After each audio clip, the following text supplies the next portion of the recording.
Continuing the reading from chapter 19 at the top of page 222. I butted in on Miss Thomas and said, that means that's not some little dead girl's room I'm sleeping in. That's my mama's room. She looked at me of surprise, like this was the first time she had thought that too. She said, that's right, Bud, you're back in your mama's room. I said, how come Harmony Calloway never called on me or my mother? All he'd have to do was call on us one time, and I know she would have been so sad.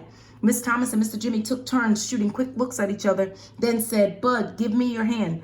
Uh-oh, pretty soon I'd have to come up with the rules and things about when Miss Thomas holds your hand.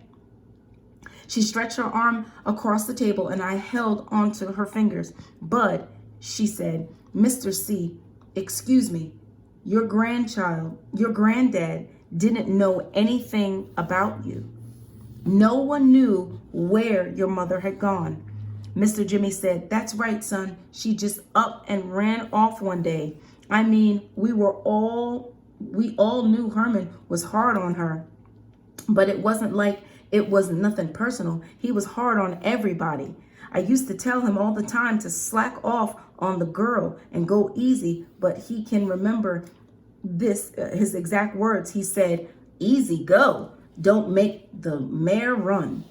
This is hard world, especially for a Negro woman. There's 100 million folks out here of every shade and hue, both male and female, who are just dying to be harder on her than I ever could be. She's got to be ready. Shoot, I could see that the girl wasn't the type too. Miss Thomas said, James, why don't you go up and check on Herman? She said, why don't you? But it wasn't a question. Mr. Jimmy said, oh, maybe I should, and left the kitchen. Miss Thomas told me, Bud, I know you can see your granddad has troubles getting along with most folks, right? Yes, ma'am. I think it's just because he expects too much out of everybody, himself included. And when you set your standards so high, you get let down a lot. I shook my head up and down, acting like I understood. She said, now take your mother, for instance. He was so proud of that young woman, and he loved her very much. He was determined that she was going to be the first Calloway to go get schooling all the way through college. So he thought he had to be strict on her.